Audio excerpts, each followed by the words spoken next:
Welcome to Around the House Northwest, presented by PGE and Oregon Kind of Energy. Hey guys, welcome back for another edition of Around the House Northwest here on Fox 12 Plus. I'm Eric G. You know, each week we like to show you a little bit of everything when it comes to your house and what's in it. It could be our Made in Northwest segment, highlighting the many things that are crafted locally, or our Perform Like a Pro segment, showing you how to start and finish a project the right way. Today we're covering a variety of topics, including ways to get in your home ready in case of a natural disaster, as it happens to be National Preparedness Month. We'll showcase an awesome new way to prevent mold in your shower and look at a great local company making custom wallpaper, mirrors, and murals. I'll also put some budget projects to the test, give you a tip on repairing a crack in your driveway, and talk tools with Brent Gentling. First though, you could easily spend $500 to $1,000 on a workbench. There is another option though, but it takes a little time and effort. If you build your own, you get to design it exactly the way you want it to be. Here's a look at how I built one myself. Now it's time for Perform Like a Pro. Hey guys, today we're gonna build a custom garage workbench. Now I could run down to the home improvement store and pick one up for $600 or $700, but you know something? We're gonna build one today for probably under $200, which I like. Anytime we can build something and save some money, that's a great thing. So I created my own cut list based off 3 or 4 designs that I like, so I combined them together. If you need that cut list, hit us up on social media, we'll have it over there. First thing I gotta do, start cutting some lumber so we can get this thing going. Let's make some sawdust. Now, one of the keys to saving some money on a project like this is optimizing your cuts. Think about how you're using your lumber.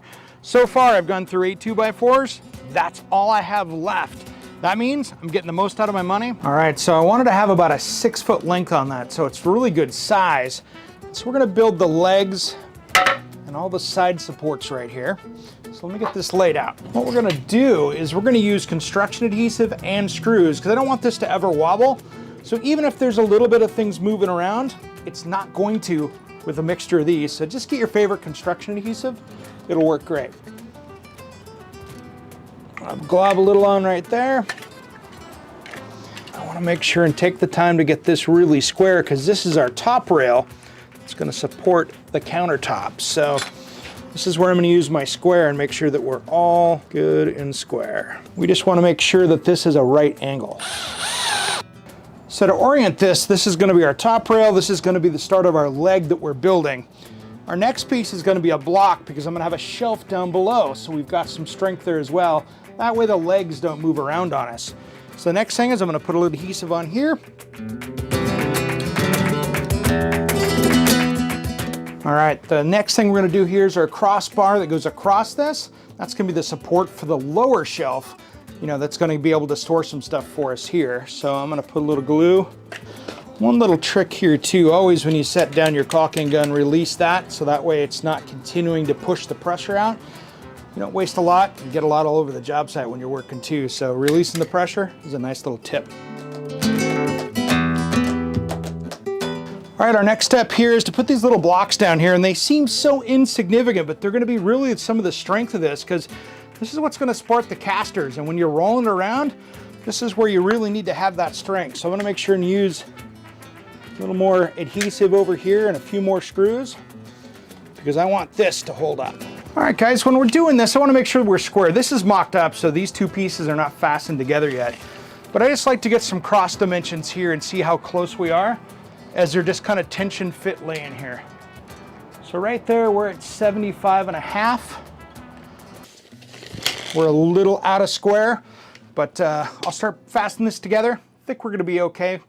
Once I get this together and fastened, then I'll double check it and get a couple braces in here, and I can rack it a little bit before the glue sets up and make sure we got it right. This is where you can really get it squared up, and it's really easy. It's a lot harder with the more pieces you put on this.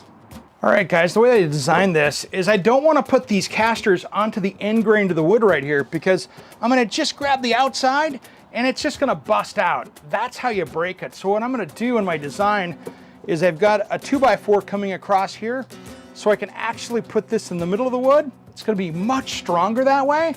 It's going to hold up. I don't have to worry about busting the caster off if I've got some weight on this thing.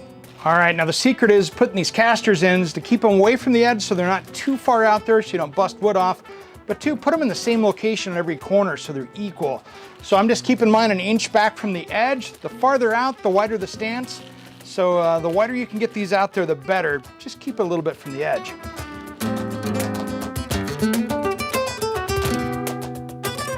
All right, next step, we're gonna flip this over, put the cross braces in so we have countertop support, then we're one step closer to a workbench. All right, so we're gonna put our crossbars in here. That's what's gonna support this, because if I use this as a heavy duty workbench and I've just got a top on it, that top will kind of oil can in the middle and move around. We don't want that. So I wanna be able to put a lawnmower or anything else up on here that's gonna hold it. So support's the key. So I'm just gonna go, you can put them kind of wherever you want to. I'm just putting them 16-inch on center, which makes it easy. All right, framing is complete. Now the next step is to do the lower shelf. Time to get the table saw. All right, now I like to put the bottom shelf in because I can work over the top without having it being, you know, down in between, so it gives you a little more access. So this is the time to slide the bottom shelf that we just cut on the table saw. All right, guys, our next step on this project is I want to add power because I don't have a cord hanging around on this, so we're going to add on this new power strip. Had this laying around and it's for a kitchen backsplash, but it's going to work great for that. So this sits on a track, and we're going to install that here first. All right, guys, now it's time to do the top, and I went to my favorite Swedish furniture place. You got to put things together, and got a top for this because I wanted something that's going to be a little bit easier to clean than just a plywood top. But we got to cut it to length. So I wanted to have a little bit of space on the ends, so we're going to cut this down to about 76 inches here. So I'm going to mark it.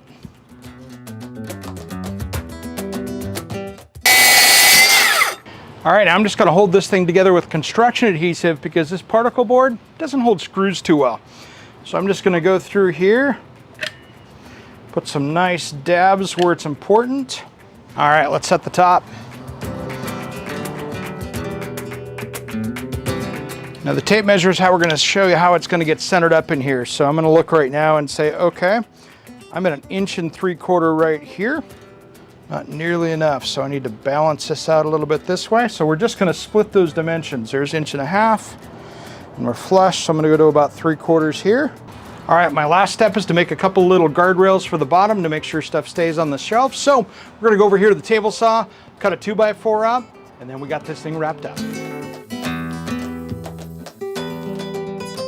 All right, guys, now you have some choices. You can sand it, you can paint it, you can leave it as it is, but you know something? Now you got a perfectly working workbench that's gonna go great in anybody's shop, and when you need it moved out of the way, it'll move.